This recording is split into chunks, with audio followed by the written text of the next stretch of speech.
Sa isang nagsisimulang pamilya, napakaraming challenges kung paano nga ba natin pagkakasyahin ang ating kinikita.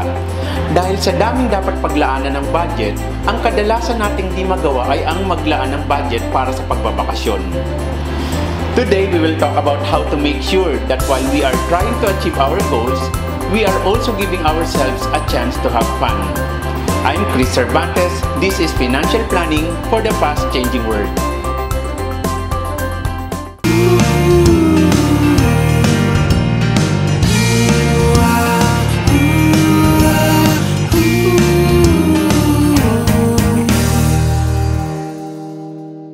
Matapos maglaan ng budget para sa mga bayarin at mga investments at ikaw ay wala ng pera sa pagbabakasyon, baka kailangan mong muling ayusin ang iyong financial plan.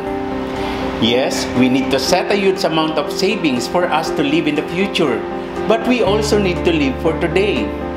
Meaning, ikaw at ang pamilya mo ay kailangan din namang mag-relax sa buhay. Kung tinutulungan ka ng financial planner mo para magawa ang financial plan, maaari ka rin yan tulungan kung paano magagawang mag-enjoy ng bakasyon taon-taon. Vacations are one way to treat ourselves, but you need to be wise in planning for it.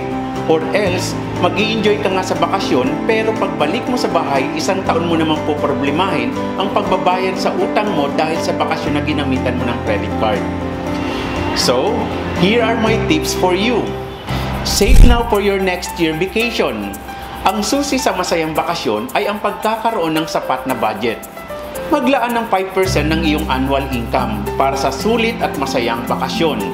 If you love to travel, increase this budget up to 10%.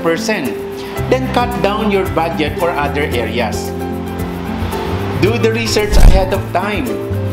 Ito ang makakatulong sa iyo upang bilhin ng mas maaga ang mga bagay na kakailanganin mo sa bakasyon.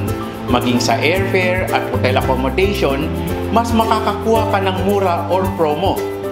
Vacation is not a charitable activity. So, limit your budget for pasalubong. Yes, nakakatuwang mamili ng pangpasalubong, kaya naman bago pa lang umalis, gumawa ka na ng listahan ng mga taong dapat mong pagbigyan ng pasalubong. Pero huwag mong hayaan ang pasalubong ang maging hadlang sa masaya mong bakasyon. Create a daily cash allowance. Maglaan ka ng daily budget mo para sa ilang araw na bakasyon mo. Mas maganda kung gagamit ka ng envelope para sa pagbabudget upang malaman mo kung ano ang limit mo per day. Hanggat maaari, huwag kang gagamit ng credit card, lalo na sa abroad. Kung gagamit ka man ng credit card, alamin mo muna sa bangko mo kung magkano ba ang kanilang foreign transaction fees. Eat like a local. Kung sa hotel ka palaging kakain, definitely mas mapapamahal ka. So, para humaba ang budget mo, try mo ring enjoy ang local foods sa lugar na pupuntahan mo.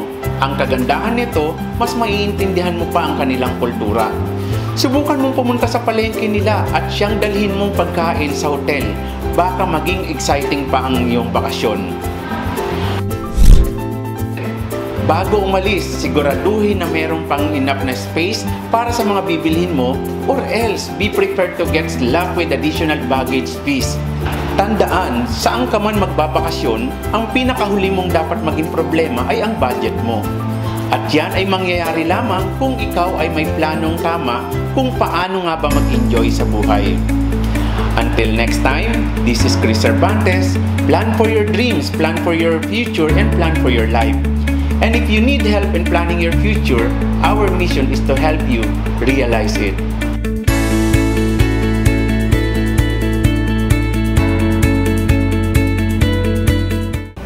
Hey, it's Chris. Did you like this episode? Kung nagustuhan ninyo ang episode na ito, you can do 4 things right now upang magpatuloy ang sabay-sabay nating pag-aaral. Una, you can subscribe to our video channel, and I hope you do, so you can learn something new from us every week. Pangalawa, you can have my book by ordering from the link below. Third, you can go to our website so you can read more articles from us. And fourth, you can like our Facebook page to receive a daily inspiration, updates on new products, podcasts, seminars, and events, and everything else na di namin maibigay sa video channel na ito. Sana magkita-kita tayong muli sa susunod na episode. Until then, go out and make a difference.